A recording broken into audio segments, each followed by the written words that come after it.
matrimonial. Vamos a comenzar orando al Señor para pedirle que bendiga nuestro tiempo. Oremos. Señor Dios Todopoderoso, en esta noche te damos gracias por esta magnífica oportunidad que nos das de poder venir delante de ti, Señor, y ser edificados en estos temas tan importantes, Señor, para nuestras almas. Estos temas que son necesarios, Señor, para poder edificar matrimonios, Señor, fundamentados en la roca, que puedan darte gloria a ti, Señor, y que puedan ayudarnos, Señor, a reflejar tu gracia en cada instancia, Señor, y que puedan ser el terreno fértil, Padre, donde nuestros hijos puedan crecer y donde otras generaciones también, Señor, puedan venir al conocimiento de ti. Ayúdanos, Señor, ahora a poder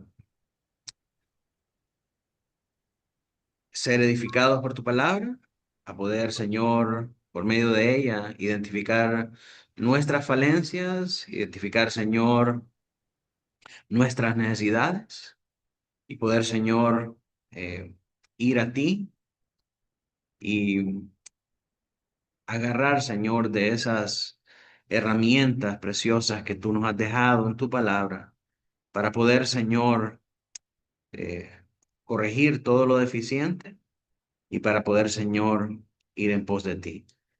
Ayúdanos, Señor, en esta noche. Te lo pedimos en el nombre de tu Hijo Cristo. Amén y amén. Vamos entonces, mis hermanos, a comenzar leyendo un pasaje de la Escritura. Voy a pedirle que puedan dirigirse a Jeremías 6.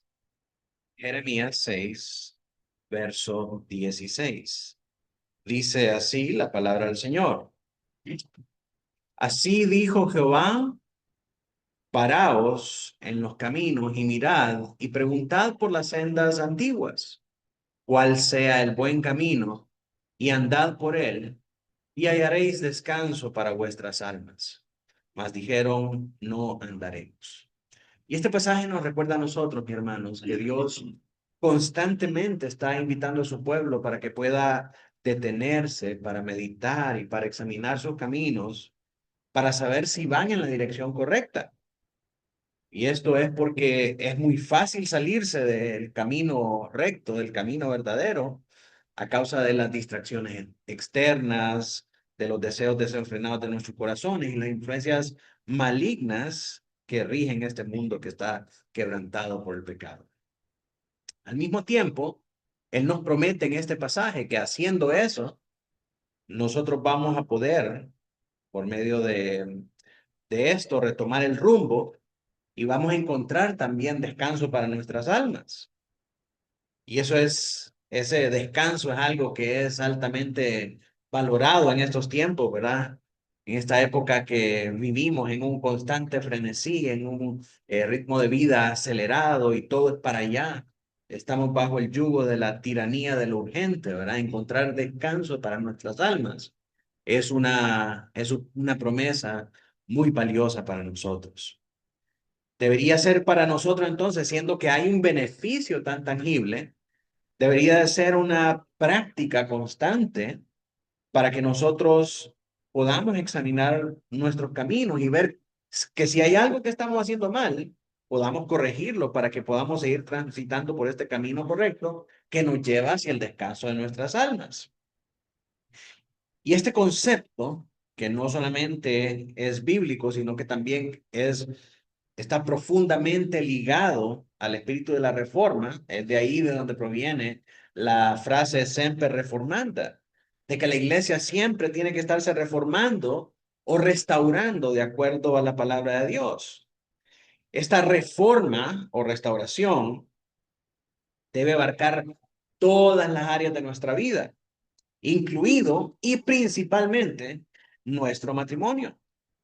De manera que cuando hablamos acerca de la restauración matrimonial, no es un concepto que está únicamente reservado para los matrimonios que están en ruinas o los matrimonios que están al borde del colapso.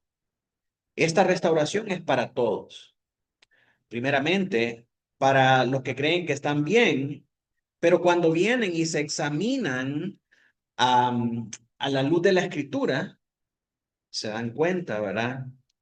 Que han caído en la rutina, que han caído en la mediocridad espiritual. Y es también esta restauración para aquellos matrimonios que se encuentran en una buena salud, pero que desean ser afirmados aún más en los designios de Dios para evitar así las trampas del descuido. Restaurar, mis hermanos, no siempre significa reconstruir lo que se ha derrumbado. También puede significar fortalecer todo aquello que todavía está en pie, limpiar lo que se ha ensuciado o encender un fuego que se había apagado. Entonces no necesitamos estar en ruinas y no necesitamos estar pasando por una crisis que nos tiene al borde del colapso para decir necesitamos restauración. No solamente lo que está caído puede restaurarse, se puede restaurar algo que está bien, pero que necesita estar mejor. Entonces, ese es el espíritu de la reforma. Estar constantemente reformándose, constantemente restaurándose, de acuerdo a la palabra de Dios. Y eso es lo que el Señor nos manda hacer en el versículo que leímos al principio. Examinar los caminos, ver para atrás, considerar si estamos en el camino correcto, porque para que si nos hemos salido, que volvamos a ese camino que el Señor nos manda a caminar, para que encontremos descanso para nuestras almas. En esta época donde la cultura, la tecnología y el pecado buscan redefinir el matrimonio, ahora más que nunca, todos necesitamos volver a las sendas antiguas. ¿Qué significa eso? Volver al diseño de Dios, volver a los fundamentos bíblicos que dan vida y propósito y estabilidad a las relaciones conyugales. Si nosotros, mi hermano, nos alejamos de la palabra de Dios, si nosotros nos alejamos de la oración, si nosotros nos alejamos de la comunión de la iglesia y de los medios de gracia, no estamos en un territorio neutral. Esa es una decisión que inevitablemente va a agravar más todos los problemas con los que nos enfrentamos. Aunque por fuera todo parezca bien, aunque el domingo que venimos a la iglesia somos el matrimonio perfecto, somos el matrimonio ideal, somos el matrimonio modelo. Cuando nos apartamos de Dios, de la palabra, de la oración y de la comunión con sus santos, aunque nosotros pensamos que estamos bien, realmente estamos mal. Nos hemos salido del camino y necesitamos parar y necesitamos considerar las sendas antiguas para volver a ellas. Así que mis hermanos, en este estudio vamos a buscar esa restauración matrimonial, vamos a ver hacia atrás, hacia esa senda antigua, y vamos a estudiar este tema bajo tres epígrafes muy importantes. En primer lugar, vamos a ver la situación actual de los matrimonios cristianos. En segundo lugar, vamos a ver las causas, qué causan estas crisis matrimoniales. Y vamos a ver una lista de acciones correctivas que están basadas en la palabra de Dios y presentadas a manera de consejos pastorales para poder restaurar los matrimonios. Y finalmente, vamos a terminar con una exhortación a no postergar la restauración, a no estar dilatando esto, sino que abrazar esa invitación que nos hace el Señor a examinar nuestra senda con fe y con compromiso, confiando en que el Señor quiere hacer algo en nuestros hogares como un reflejo visible de su amor redentor y de su fidelidad eterna para con nosotros. Entonces comencemos viendo la situación actual de los matrimonios. ¿Qué pasa con los matrimonios hoy en día? Principalmente con los matrimonios cristianos. Los matrimonios cristianos atraviesan una situación muy compleja en la actualidad.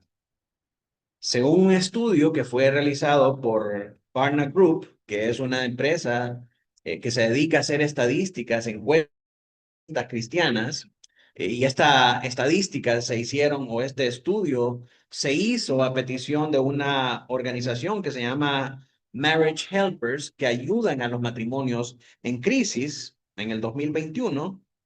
Y este estudio evidenció que aunque la mayoría de los cristianos que afirman haber nacido de nuevo, que representan un 84% de todos los encuestados, y se casan, su tasa de divorcio, la tasa de divorcio de estos cristianos nacidos de nuevo, casados, no difiere significativamente del resto de la población. Es decir, ser un cristiano nacido de nuevo y casado no tiene ninguna trascendencia a la hora de ver los índices de divorcio. Se divorcian los no cristianos y los cristianos nacidos de nuevo con la misma frecuencia, con la misma estadística, con el mismo índice de divorcio. Así que tanto cristianos nacidos de nuevo como no creyentes muestran una cifra similar. Alrededor del 33% de las personas se divorcian. ¿Qué nos dice eso? Eso nos dice que la fe, aunque influye, no garantiza una estabilidad matrimonial. El ser un cristiano no garantiza que su matrimonio no vaya a terminar en divorcio. Los evangélicos, los cristianos evangélicos, tienen una tasa más baja de divorcio en comparación con las otras religiones, que es apenas del 26%, pero sigue siendo así un porcentaje bastante considerable. Además, ellos detectaron que muchos matrimonios cristianos no son necesariamente saludables, aunque ellos se consideren que son matrimonios estables. Se da un fenómeno que se llama el fenómeno del algo satisfecho. Cuando le preguntan a la gente, ¿qué tan satisfecho está usted con su matrimonio? ¿Está muy satisfecho? ¿Está algo satisfecho? ¿O está insatisfecho? Entonces, la mayoría se encuentran en esta casilla, en el algo satisfecho, ¿verdad? Ni muy, ni tan, sino que están ahí en medio.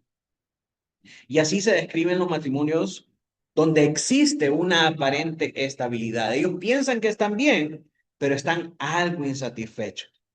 ¿Qué significa eso? Que en realidad estos matrimonios que aunque aparentan estar bien, ocultan detrás de ellos frustración y desconexión emocional. La estadística también revela que la mayoría de las parejas cristianas no busca ayuda profesional a tiempo. Muchas veces por desconocimiento, otras veces por estigma. Ay, no, es que los que van a esas terapias tienen que ser personas que están en lo peor de la crisis, ¿verdad? Ya se están boxeando y se han herido con armas y toda la cuestión. Son estigmas, una percepción errónea de la situación. Y de hecho, dice la encuesta que muchas de las personas que están en esta situación esperaron 7 años de sufrimiento, 7 años de insatisfacción, 7 años de frustración y de desconexión emocional antes de ir y buscar ayuda con un consejero. Los que tienden a reportar una mayor satisfacción son los hombres. En comparación con las mujeres, le preguntan a los hombres, ¿usted está satisfecho con su matrimonio? Los hombres siempre están satisfechos, ¿sí? Pero esto es a menudo porque tienen una visión superficial del matrimonio. No son conscientes, no hacen una evaluación consciente de lo que significa la satisfacción. Porque en la mentalidad de ellos, solo porque no hago algo malo, solo porque no soy mujeriego, solo porque no soy parrandero, solo porque no soy bebedor, no, solo porque no ando en la calle haciendo estragos, no significa que soy malo, no significa que soy bueno, correcto. ¿Verdad? Solo porque no haga esas cosas malas, no significa que está haciendo lo que está bien. No significa que las cosas están bien. Pueden haber muchas cosas malas y usted está pensando que todo está bien. Y ese es el problema de los hombres. No evalúan el problema con mayor profundidad, con mayor detalle, sino que a nivel superficial. No hago nada malo, entonces todo está bien. Aquí no pasa nada. Así que esa es la situación. Hablando de generaciones, ¿verdad? Tenemos los baby boomers, la generación X, los millennials, la generación Y.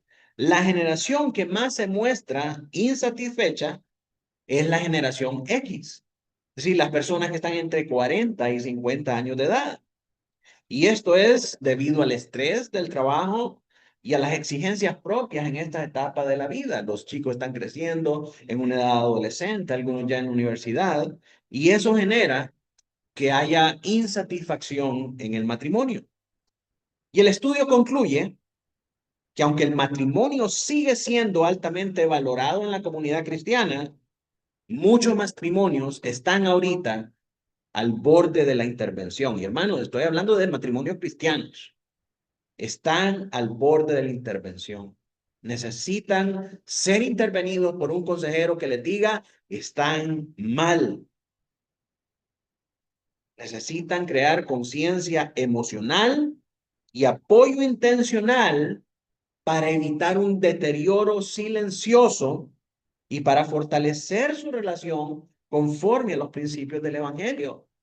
Es decir, se han conformado tanto a esa insatisfacción que si no son alertados ahorita, si no son despertados ahorita por medio de una intervención, corren el riesgo de seguir y crecer y distanciarse y desconectarse emocionalmente, espiritualmente y conscientemente del uno del otro hasta el punto de que lleguen a ser solamente compañeros de cuarto, hermanos en Cristo, sin que haya un verdadero deleite y una verdadera satisfacción en el matrimonio. Mis hermanos, ese es el estado de los matrimonios cristianos en Estados Unidos y por consiguiente es una tendencia en nuestros países latinoamericanos, porque Estados Unidos sigue siendo el país que pone la tendencia, que dicta la moda y que es la cara de lo que pasa en todo el continente. Entonces, ya vimos que esa es la situación de los matrimonios cristianos. Ser cristiano nacido de nuevo no le da una garantía de que no se va a divorciar. Muchos están al colapso y la desconexión emocional y espiritual porque se sienten algo insatisfechos. Es decir, por fuera todo está bien, aparentemente todo está en orden, pero por dentro existe esa frustración, existe esa insatisfacción, tanto emocional como física también, y se corre el riesgo de seguir navegando a la deriva hasta que eventualmente no haya ningún tipo de conexión emocional, física ni espiritual. Entonces, ¿qué causa estas cosas? ¿Qué causan estas cosas? El matrimonio cristiano, aunque está basado en principios bíblicos de amor, de fidelidad y de sacrificio, no está exento de la crisis y de los desafíos profundos. A pesar de la intención espiritual que lo sustenta, muchas parejas enfrentan problemas similares a los del resto de la sociedad. Sí, los problemas de los cristianos son los mismos problemas del resto de las personas, pero con matices muy particulares derivadas de su fe. En las últimas décadas, diversos estudios han puesto en evidencia que la tasa de divorcio entre cristianos no es significativamente menor al resto de la población, como vimos anteriormente. En realidad, nos lleva a reflexionar cuáles son las causas que están debilitando los matrimonios cristianos y sobre los desafíos espirituales, emocionales y culturales que enfrentamos hoy en día.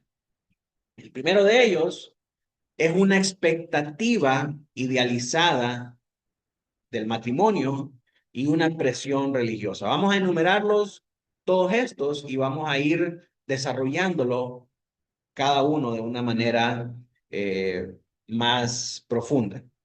Tenemos entonces que las principales causas que afectan a los matrimonios cristianos son, en primer lugar, una expectativa idealizada del matrimonio y una presión religiosa.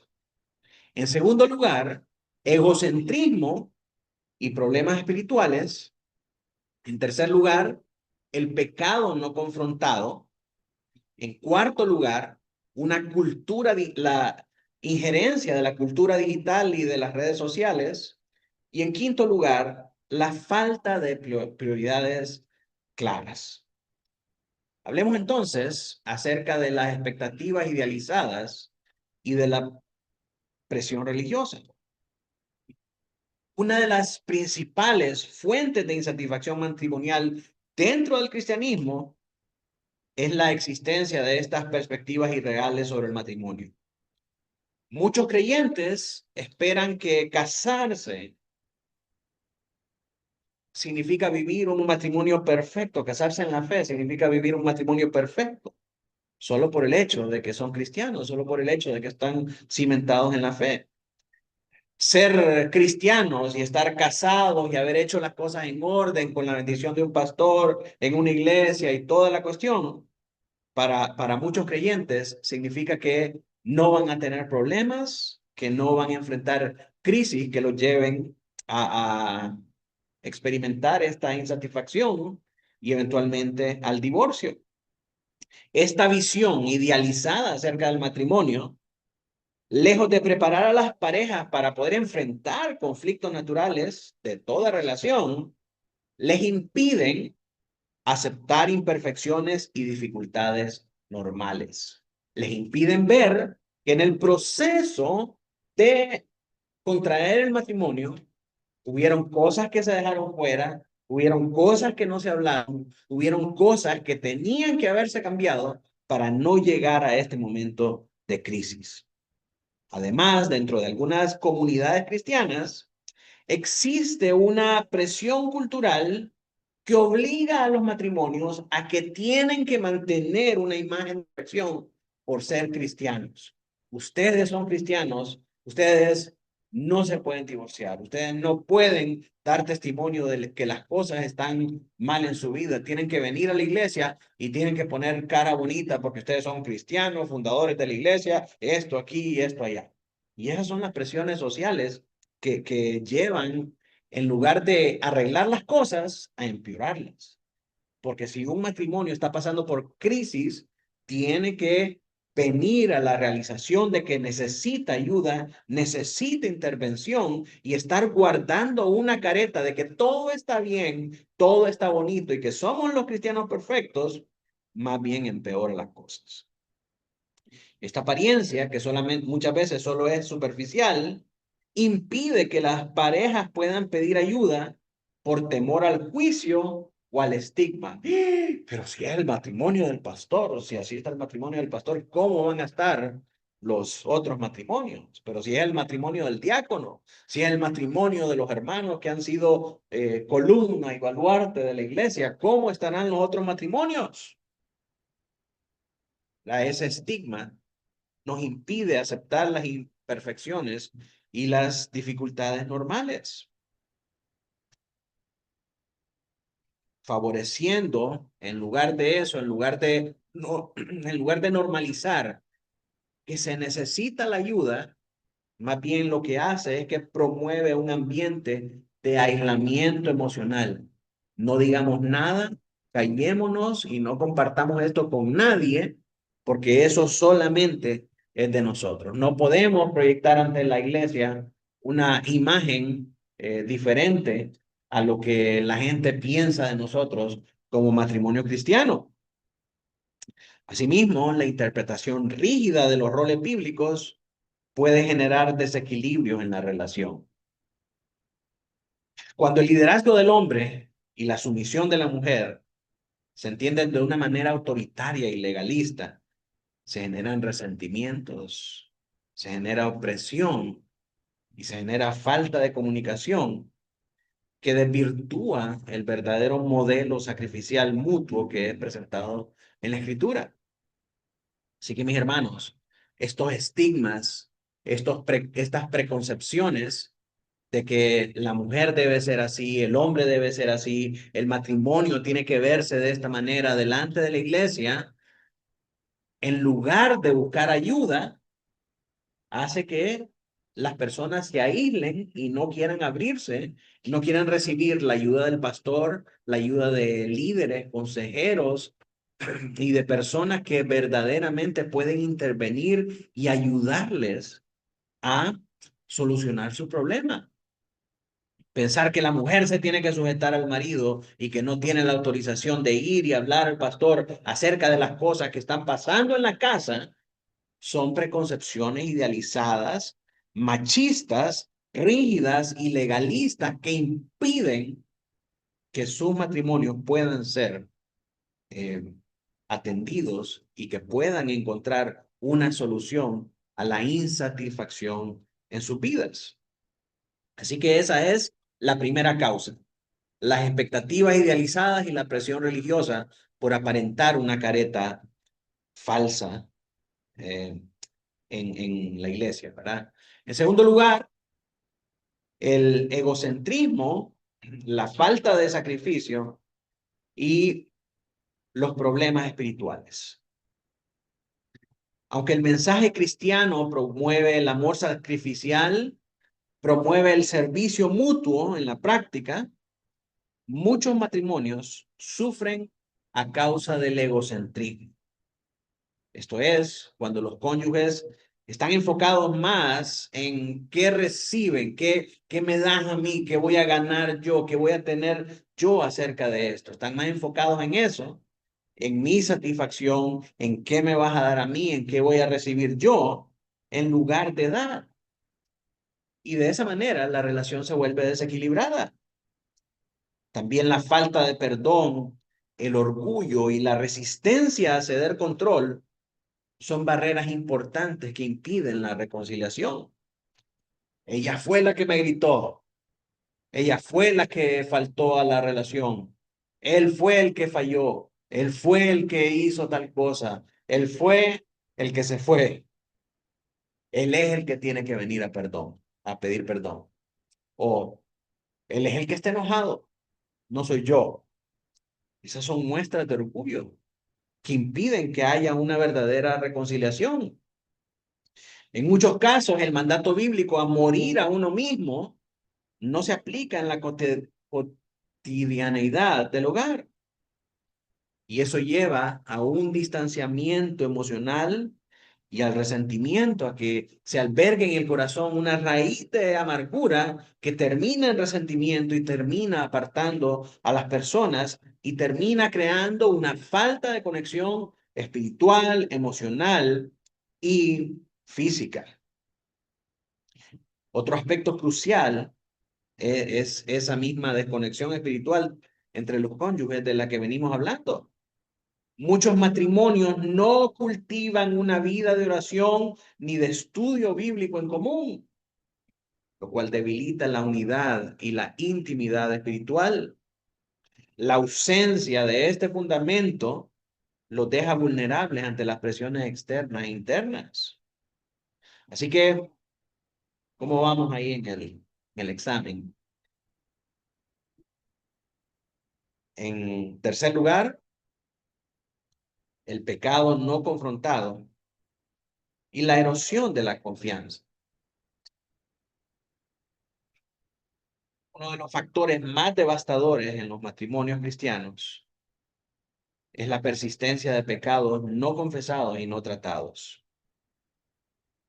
Muchas veces, cuando hablamos de pecado, la gente piensa que hablamos de inmoralidad sexual, de adulterio, de, de cosas escandalosas, pero pueden ser cosas tan básicas y secretas y ocultas como la lujuria, incluida la pornografía cruda, cosas como la mentira, la infidelidad emocional y hasta física, la ira descontrolada, son cosas que destruyen la confianza y que generan profundas heridas.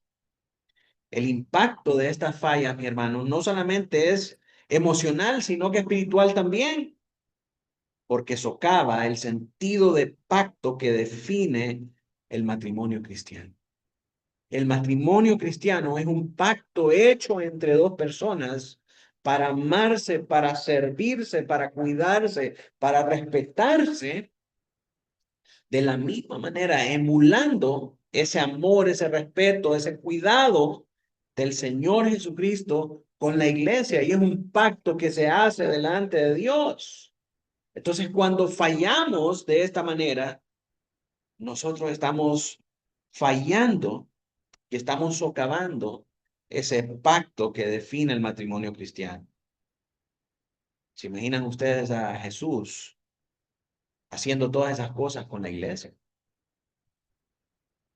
En muchos casos, falta de un arrepentimiento genuino y de un cambio de conducta perpetúa el daño y va alejando mucho más a las parejas. Entonces, tenemos expectativas idealizadas y presión religiosa, tenemos egocentrismo y la falta de sacrificios y problemas espirituales, tenemos el pecado no confrontado y la erosión de la confianza. Y en cuarto lugar, uno muy importante, hermanos, es la influencia de la cultura digital y de las redes sociales. La era digital ha traído consigo nuevos desafíos que afectan gravemente la salud de los matrimonios. El uso excesivo de las redes sociales, los juegos en línea y otras adicciones tecnológicas han reducido significativamente la calidad del tiempo compartido entre los esposos. Y aquí quiero retomar nuevamente lo que dijimos al principio de las respuestas de los hombres acerca de la satisfacción del matrimonio. Ellos dicen que se encuentran muy satisfechos y a menudo es porque piensan que no hacer cosas malas es estar bien. Nos hemos topado con casos de personas que no andaban en la calle, que no andaban alcoholizándose, que no faltaban a su compromiso con su esposo y que estaban todo el tiempo en la casa, pero durante todo el tiempo que estaban en la casa, estaban jugando videojuegos en línea. Presentes, sí, pero totalmente desconectados física, emocional y espiritualmente. Entonces, con esta proliferación de plataformas sociales, en esta cultura digital profundamente interconectada entre sí, el uso excesivo de las redes sociales, estar hasta altas horas de la noche viendo videos, viendo contenidos, jugando en línea y teniendo otras adicciones tecnológicas, reducen dramáticamente el tiempo compartido entre los esposos. Esa distracción constante y uno de los flagelos más grandes de este contenido en línea es que ver las vidas extravagantes, ver las vidas de lujo y de excesos que llevan otros matrimonios, eh, que presentan otros matrimonios en las redes, nos lleva a querer compararnos con matrimonios perfectos y nos llevan a priorizar las relaciones externas sobre nuestra propia relación conyugal, creando también un entorno de desconexión emocional y un aislamiento. Además, hay otro fenómeno como la microinfidelidad, que es un coqueteo, vínculos emocionales con terceros a través de mensajes y el consumo de pornografía suave. Esto es imágenes que no necesariamente, imágenes que no necesariamente son pornográficas en sí mismas, sino que simple y sencillamente despiertan los impulsos, despiertan la lujuria en el corazón, en los ojos y en el corazón. Son imágenes sugestivas, ¿verdad? El sexting y el ver estas imágenes nos lleva entonces a minar la intimidad y la confianza dentro del matrimonio. ¿Qué es lo que pasa? Esas imágenes nos llevan a tener una visión idealizada de lo que necesitamos y queremos para encontrar satisfacción en el hecho conyugal, y el resultado de eso es que no encontramos satisfacción en nuestro propio lecho conyugal porque estamos pensando en esas otras imágenes y en esa otra relación. Estos comportamientos, aunque para algunos pudieran ser inofensivos, sutiles en apariencia, van generando una erosión progresiva del vínculo emocional entre los cónyuges y del vínculo espiritual que debe haber entre los esposos, desplazando esa conexión genuina por gratificaciones externas e ilusorias. Llega el punto en que no es necesario tener intimidad con la esposa para tener gratificación. No es necesario tener intimidad con el esposo para tener gratificación, porque esa gratificación se está buscando en otros lados, en fuentes externas e ilusorias, falsas. En quinto lugar, la falta de prioridades claras. La desalineación de prioridades y la falta del tiempo de calidad. Muchos matrimonios cristianos, en su afán de servir a la iglesia, en su afán de cuidar a los hijos, atender a los hijos o de alcanzar metas profesionales, descuidan la relación conyugal. Y es irónico, mis hermanos, y triste a la vez, que en nombre del servicio a Dios, algunos cristianos terminen olvidando el primer ministerio que Dios les ha dado, que es su matrimonio. Cuando no se prioriza el tiempo de calidad, la intimidad, la conversación significativa entre esposos, el vínculo se va debilitando progresivamente. Incluso el exceso de actividades religiosas puede convertirse en una barrera si desplaza la conexión emocional y espiritual entre la pareja. Es necesario atender puntualmente a estas causas de crisis matrimonial porque su impacto no solamente afecta la relación entre cónyuges, sino que también debilita el testimonio cristiano, daña a los hijos y fragmenta, mis hermanos, el tejido espiritual y emocional de la iglesia misma.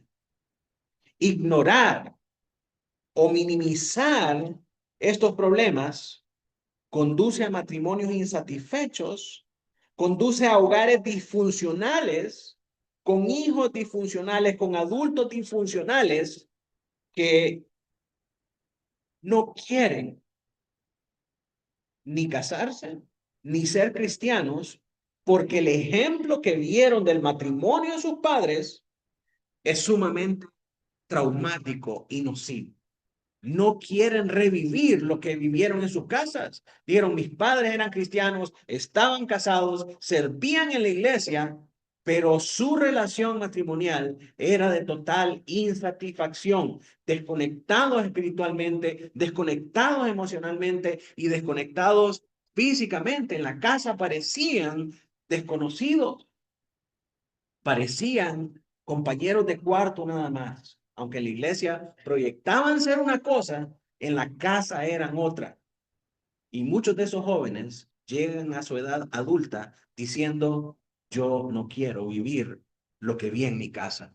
Yo no quiero ser cristiano para ser así como mis papás. Yo no quiero casarme para tener un matrimonio así como el de mis papás. Yo no quiero tener hijos para no dejarles los mismos traumas que yo he heredado de mis padres. Y mis hermanos, esto es algo sumamente triste porque estamos hablando acá de matrimonios cristianos. No estamos hablando de matrimonios impíos. Así que todas estas cosas van minando el seno del hogar y van fracturando el tejido de la iglesia también. Además, mis hermanos, el matrimonio es un reflejo del amor de Cristo por su iglesia.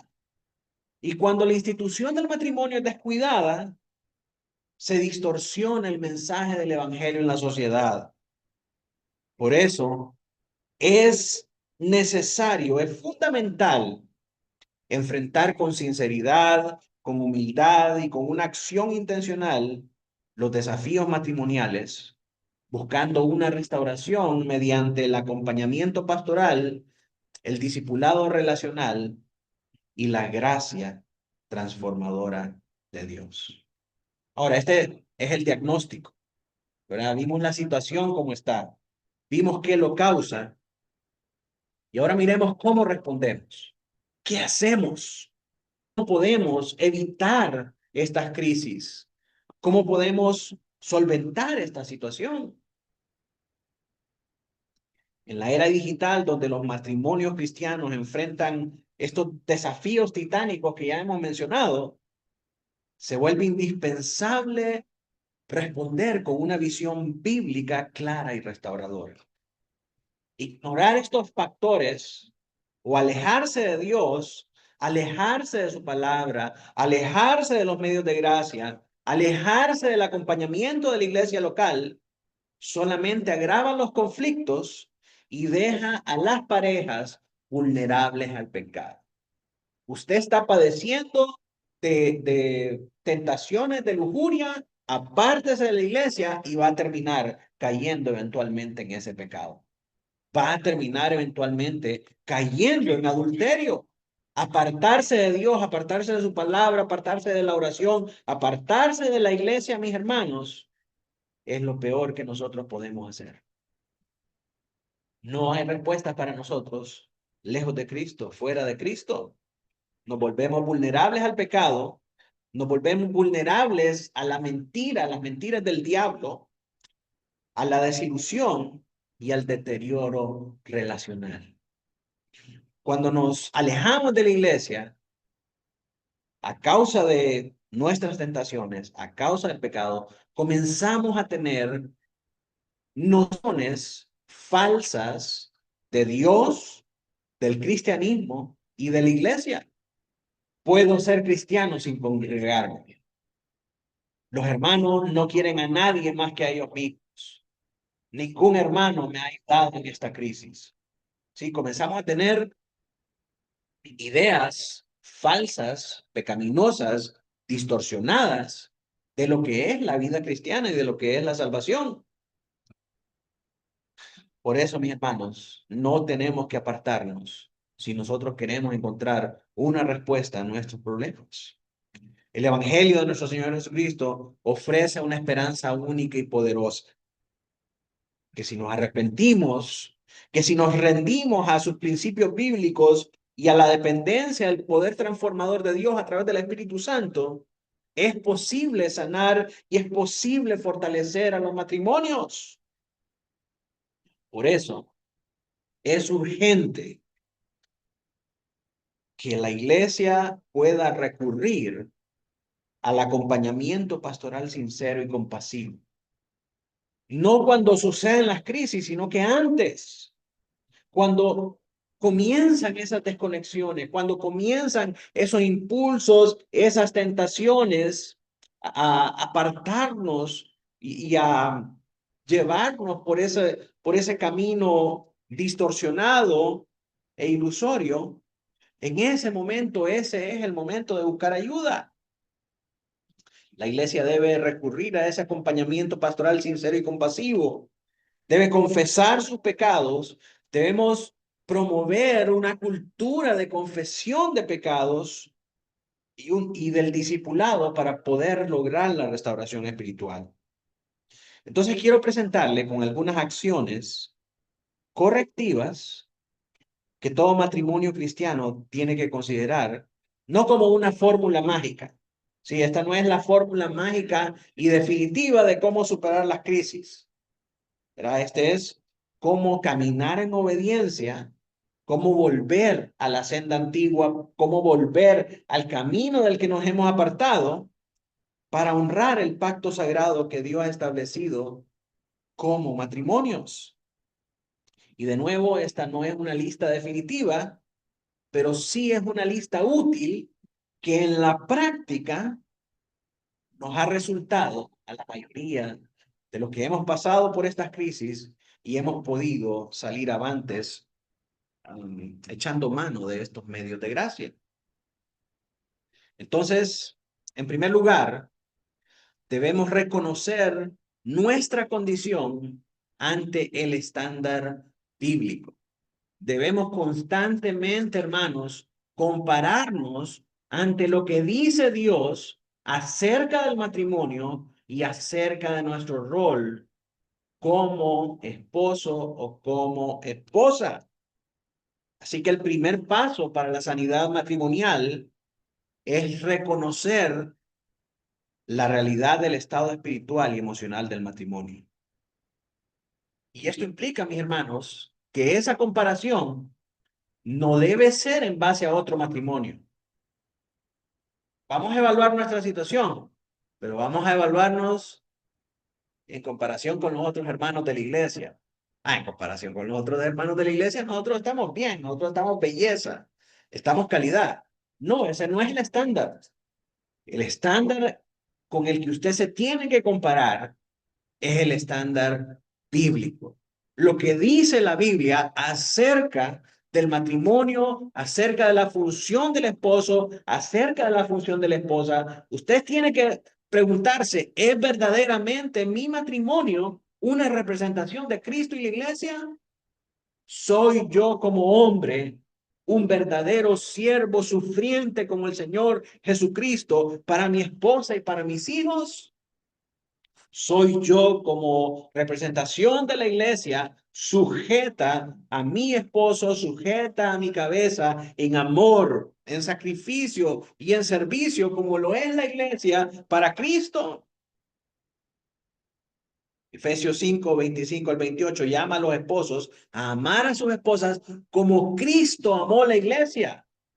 Entonces pregúntate, hermano, ¿estás amando a tu esposa como Cristo amó a la iglesia? Probablemente la amas. Pero si te preguntas que si la amas así como Cristo amó a la iglesia, todavía te hace falta un gran camino por recorrer.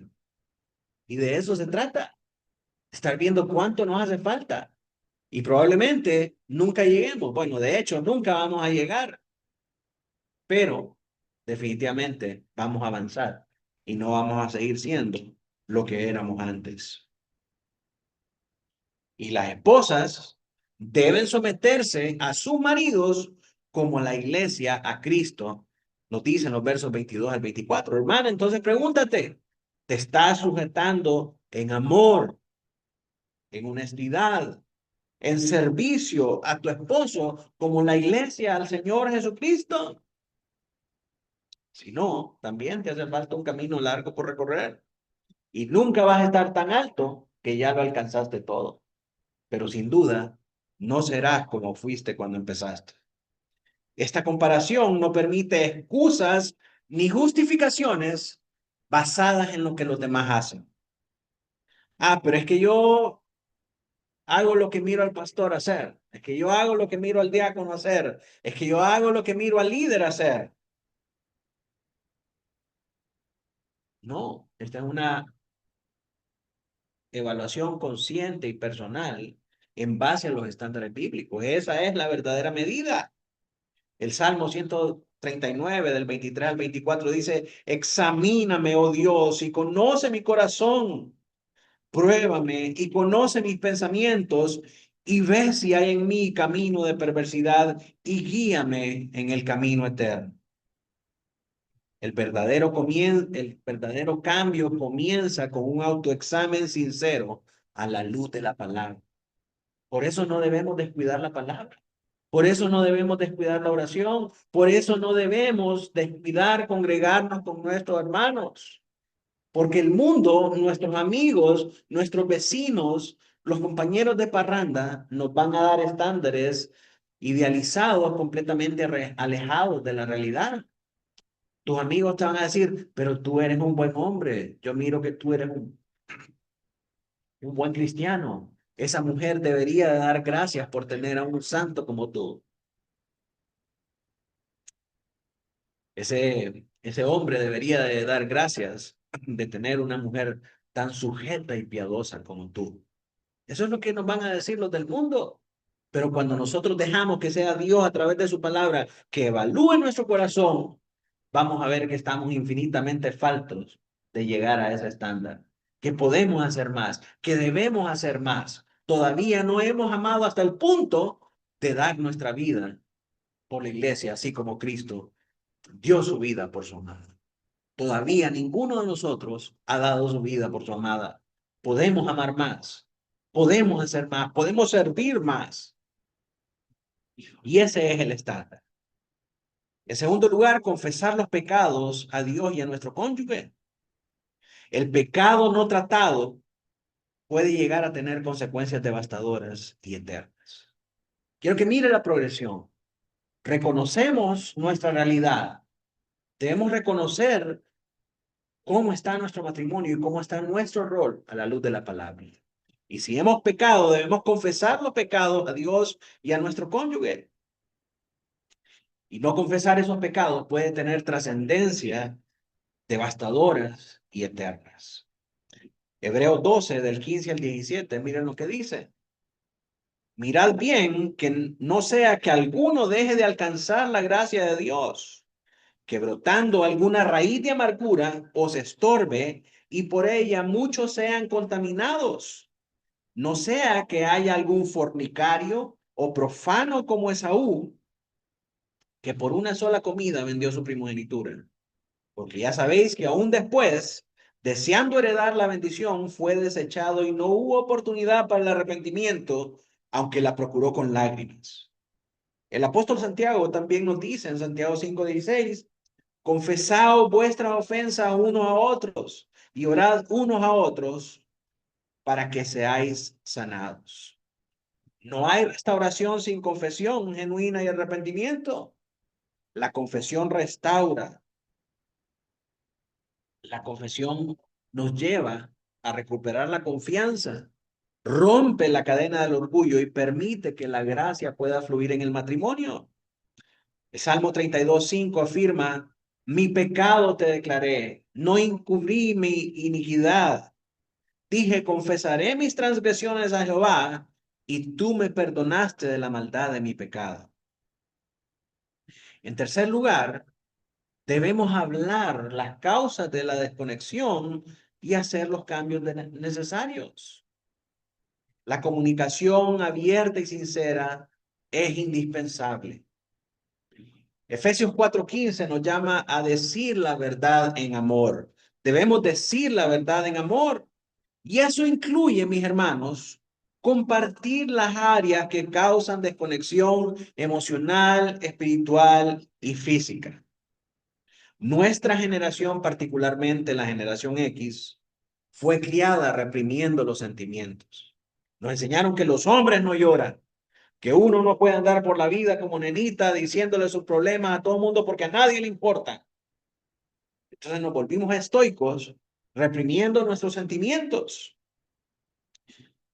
y nos jactamos de eso, nos orgullecemos de eso, cuando deberíamos de pedirle al Espíritu Santo que nos ayude a esforzarnos por hablar lo que nos molesta, a tener esas conversaciones incómodas y vencer el miedo a exponer nuestro corazón.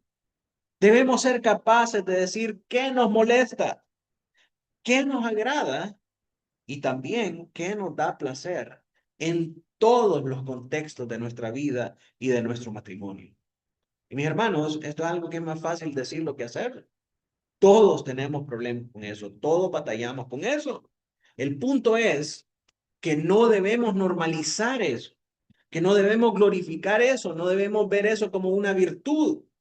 Es un defecto, es un problema en las relaciones. Tenemos que ser capaces de decir, esto me molesta, esto me agrada, esto quiero, esto me da placer. Porque hablando claramente esas cosas, vamos a profundizar más en la conexión espiritual, física y emocional que tiene que haber entre un cónyuge. Emocional. No callar para evitar conflictos. La paz sin verdad es frágil. No debemos callarnos en nombre de mantener las cosas en paz. No decir nada para llevar la fiesta en paz solamente posterga el colapso y perpetúa el distanciamiento. Si esta es una práctica suya, no decir nada para llevar la fiesta en paz, no decir nada para enojarlo, no decir nada para que las cosas estén tranquilas, ese es un problema porque solamente está postergando el colapso y se está agudizando el distanciamiento. ¿Usted quiere mejorar la conexión? Hable las cosas, hable la verdad en amor, como nos dice Efesios. Callarse para mantener las cosas en paz no es una buena idea. Cada vez que usted se calla, cada vez que usted evita el conflicto, está postergando el colapso y está haciendo que se distancie más y que se agudice más esa brecha entre usted y su cónyuge. Proverbios 27:6 dice, fiel, oiga bien, Proverbios 27:6, fieles son las heridas del que ama. Eso implica que la verdad dolorosa es preferible que la comodidad superficial. Y esto requiere valor, hermanos. En palabras del protorreformador de Bohemia, John Hus, prefiero herirlos con la verdad que matarlos con la mentira. Proverbios 28:13 dice, el que encubre su pecado no prosperará, mas el que confiesa y se aparta alcanzará misericordia. El conflicto no resuelto fermenta en forma de resentimiento, mientras que enfrentar la verdad nos permite a nosotros sanar y crecer. El Evangelio nos llama a una paz verdadera, una paz que está basada en la reconciliación y no en un silencio cobarde. El matrimonio, mis hermanos, no debe ser un campo de guerra en el que estamos caminando con cuidado para no pisar una mina que nos destruya. Qué horrible vivir en un matrimonio así, en el que hay que andar con cuidado y no decir y no hacer, porque si decimos algo, es como que si nos paráramos en una mina y explota todo. No, el matrimonio no tiene por qué ser eso. Mis hermanos, el matrimonio debe ser un deleitoso huerto en el que anhelamos habitar y comer siempre de su dulce fruto. Ningún marido, ningún esposo y ninguna esposa debería de estar inventando excusas para no llegar al huerto y comer de ese dulce fruto. Debería de ser nuestro anhelo más grande al final del día, poder estar con nuestra familia, con nuestra esposa, con nuestros hijos, anhelando la más íntima comunión. El matrimonio no es un campo de guerra donde tenemos que caminar con cuidado para no pisar una mina que nos destruye. Tiene que ser un deleitoso huerto en el que anhelamos habitar y comer siempre de su dulce fruto. Pero para eso tenemos que hablar. Tenemos que tener las conversaciones incómodas. No debemos postergarla por mantener la fiesta en paz. Mantener la fiesta en paz, aunque ahorita nos da tranquilidad y nos da paz, va siendo más profunda la desconexión. Y solamente estamos postergando el día del colapso total. Y a veces hay parejas que dicen, no sé qué fue lo que nos pasó. Hoy estábamos bien y de repente las cosas se pusieron mal y ahora estamos al borde del colapso, divorciándonos en un pleito tremendo. ¿Qué fue lo que pasó? Solamente estaban postergando el día de la caída, pero nada llega así súbitamente. Tiene que haber un accionar progresivo que desembocó en todas esas cosas. Número 5, escuchar sin justificar el pecado ni manipular emocionalmente. Escuchar de forma empática es esencial. Saber escuchar y estar dispuesto a aceptar si uno se equivoca. Darle la razón si lo que está diciendo es verdadero y es necesario, pero no a costa de tolerar el pecado o permitir la manipulación con algo que se llama gaslighting. Esto es como una lámpara de gas y esta es una referencia en la cultura popular a una película en la que un esposo hacía dudar a la esposa acerca de que si una lámpara de gas estaba prendida o apagada para hacerla pasar por loca. Y muchas veces nosotros hacemos eso también, hombres y mujeres por igual. Nos dicen algo, pero es que vos siempre llegas tarde a la casa. ¿Qué? Vos estás loca, yo nunca llego tarde a la casa. Lo que pasa es que llego tarde una vez y no te acordás de las otras veces que he llegado temprano. Vos solamente miras lo malo. Sos demasiado inflexible, sos demasiado exagerado o demasiado exagerada. No es cierto, sos irracional, sobre reaccionás a las cosas. Todo eso es una forma de manipulación psicológica conocida como gaslighting. Proverbios 18:13 advierte, al que responde palabra antes de oír, le es fatuidad y oprobio. Aquel que trata de justificar estas cosas, aquel que siempre tiene algo que decir y no sabe escuchar, no está recibiendo lo que hay en el corazón de la otra persona, es un fatuo, dice Proverbios 18:13. Sí. Efesios 4:31 dice, nos instruye a desechar toda amargura, todo enojo, toda ira, toda gritería, toda maledicencia. Esto implica escuchar sin excusar para permitirnos tratar el problema de raíz y responsabilizarnos por el daño causado. Así que tenemos que escuchar de manera empática. En sexto lugar, buscar respuestas bíblicas y no soluciones humanistas. En tiempos de crisis es tentador buscar consejos de psicología secular, pero solo la palabra de Dios tiene el poder para transformar nuestros corazones. Segunda de Timoteo 3:16 y 17 dice, toda la escritura es inspirada por Dios y es útil para enseñar, para redarguir, para corregir, para instruir en justicia, a fin de que el hombre de Dios sea perfecto y enteramente preparado para toda buena obra. El Salmo 119, 105 dice, lámpara es a mis pies tu palabra y lumbrera a mi camino. Luego, debemos de buscar el acompañamiento pastoral como una herramienta de restauración. Dios ha dado pastores y líderes espirituales para pastorear, para exhortar y para acompañar a su pueblo. Jeremías 3:15 nos dice, os daré pastores según mi corazón que os apacienten con ciencia y con inteligencia. También exhorta al pueblo en Hebreos 13:17 diciendo, obedeced a vuestros pastores y sujetaos a ellos, porque ellos velan por vuestras almas como quienes han de dar cuenta para que lo hagan con alegría y no quejándose porque esto no os es provechoso. La consejería bíblica y el discipulado no son opcionales en momentos de crisis. Está pasando por una crisis matrimonial, necesita ser discipulado, necesita pasar por consejería bíblica. No son opcionales en el momento de crisis estas cosas, sino que son una manifestación de la gracia de Dios en acción.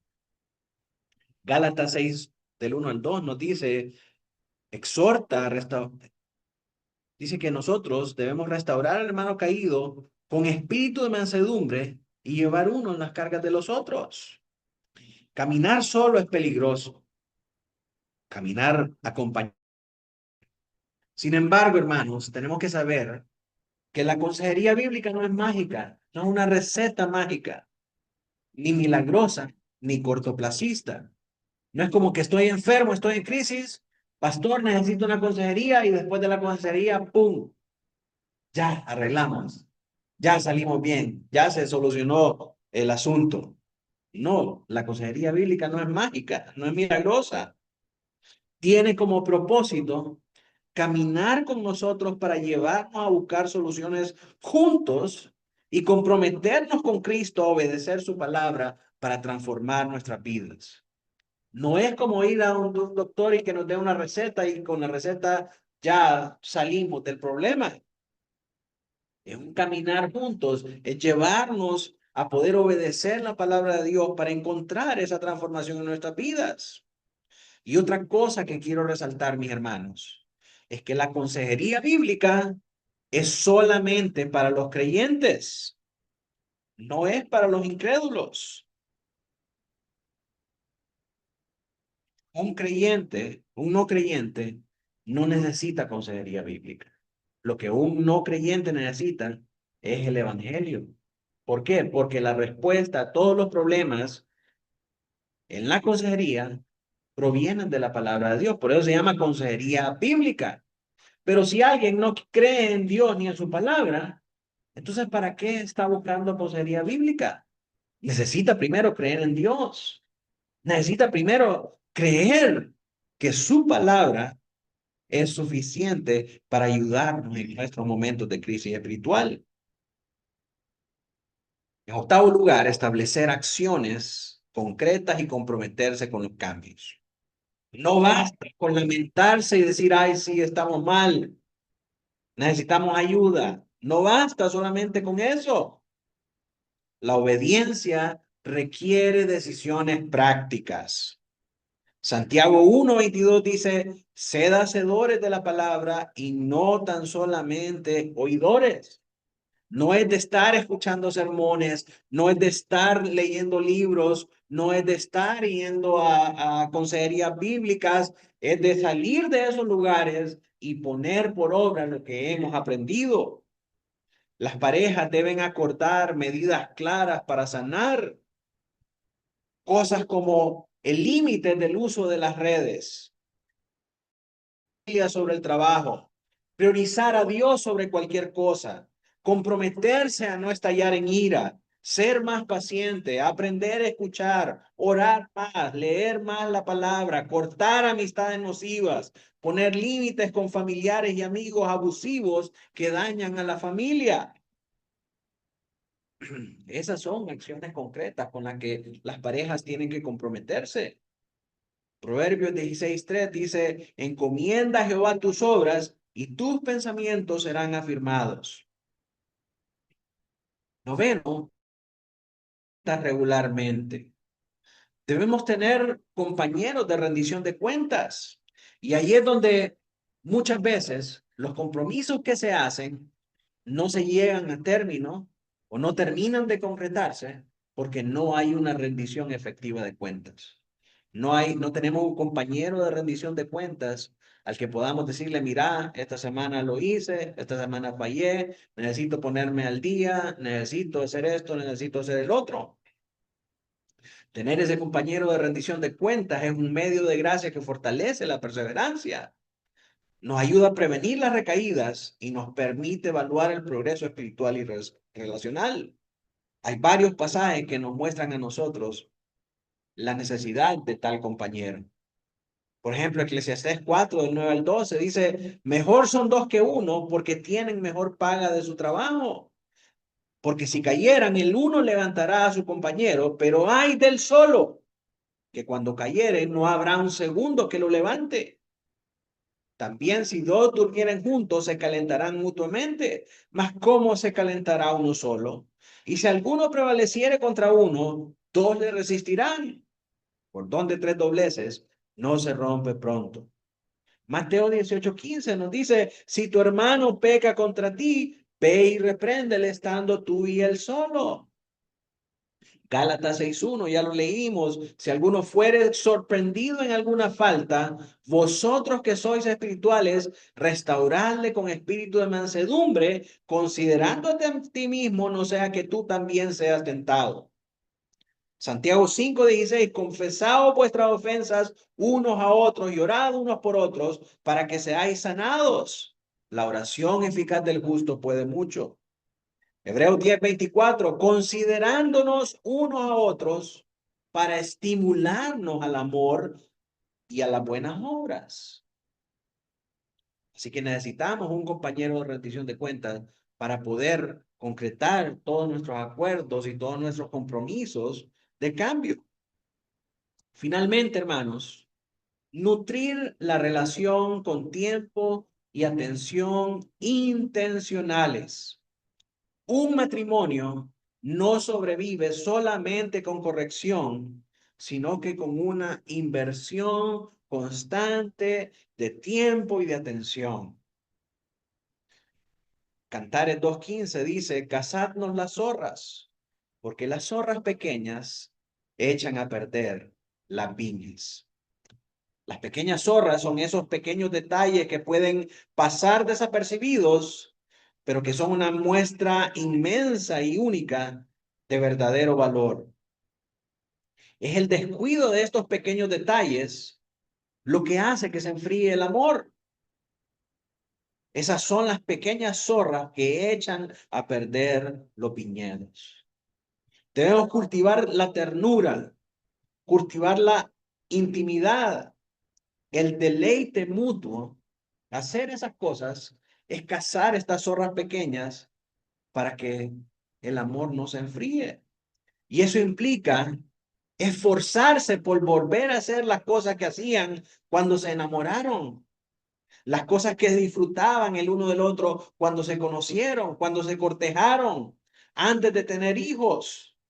Todas estas cosas nutren las relaciones. No solo la Biblia, no solamente estar todo el tiempo en la iglesia, no solamente estar escuchando sermones, no solamente estar viendo prédicas de Paul Washer. No, tenemos que dedicar tiempo intencionalmente a cultivar estas atenciones. Debemos buscar, cuidar nuestra viña y no ir a buscar otras viñas. En Cantares 1:6 nos dicen, no reparéis que soy morena porque el sol me miró, los hijos de mi madre se iraron contra mí, me pusieron a guardar las viñas y mi viña, que era mía, no guardé. Debemos cuidar nuestra viña, no solamente con Biblia, sino con amor, con ternura, con intimidad, con deleite. Filipenses 2:4 nos llama a buscar cada uno, a no buscar cada uno lo suyo propio, sino cada cual también por lo de los otros. El amor se fortalece, mis hermanos, con acciones diarias y deliberadas. En conclusión, la restauración de los matrimonios cristianos no es un fruto de atajos emocionales ni soluciones superficiales, sino es una respuesta bíblica profunda, centrada en Cristo y fortalecida por los medios de gracia. Alejarse de la palabra de Dios, alejarse de la oración y alejarse de la iglesia local solamente agrava los conflictos. La esperanza verdadera se encuentra al volver otra vez a la senda antigua, volver otra vez al diseño de Dios, confesando nuestros pecados, rindiendo cuentas en comunidad y comprometiéndose con una vida de obediencia práctica. Un matrimonio centrado en Cristo no es perfecto,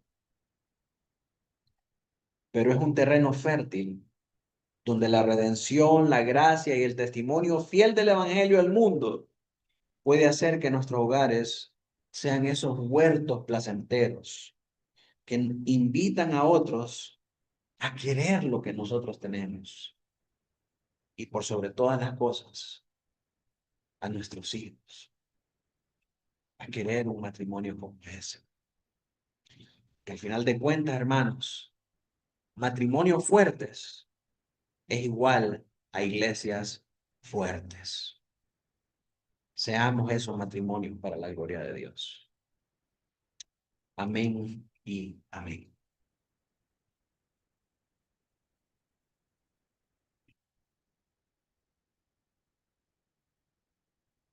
Okay. Vamos a terminar entonces orando al Señor.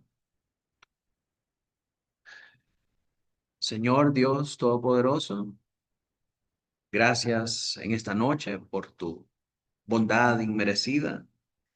Gracias, Señor, por hablar a nuestras vidas acerca de estas cosas tan importantes. Ayúdanos, Señor, a hacer estos hogares piadosos, estos hogares que se esfuerzan, Señor, en tu gracia, estos hogares, Padre, que buscan diligentemente crecer en tu gracia, confesando sus pecados, mirándose a ellos mismos de acuerdo al estándar bíblico, confesando sus faltas, hablando claramente acerca de las cosas que nos molestan, de las cosas que quisiéramos cambiar, Señor, comprometiéndonos con esos cambios, buscando compañeros de rendición de cuentas, Señor, y Padre, siendo edificados por tu palabra, teniendo comunión con la iglesia local. Ayúdanos, Señor, a poder sobreponer las crisis, a tratar, Señor, con todas estas cosas que hacen que nuestros matrimonios sean superficiales, que solamente tengamos una cara bonita el domingo en la iglesia, Señor, pero que en nuestros hogares estamos tan distanciados y tan desconectados espiritual, emocional o físicamente, que ya, Señor, ni podemos encontrar deleite en ese hogar y andamos descuidándolo y buscando otras viñas. Permítenos, Señor, poder hacer de cada hogar un huerto fructífero, donde anhelemos, Señor, comer de ese dulce fruto para la gloria tuya y para testimonio de Cristo, Señor, de que el mundo vea y que quiera eso para sus propios hogares. Y sobre todo, Señor, que ese huerto, que esa viña sea el terreno fértil donde tú, por tu gracia, puedas salvar a nuestros hijos. En el nombre de Jesús oramos. Amén y amén.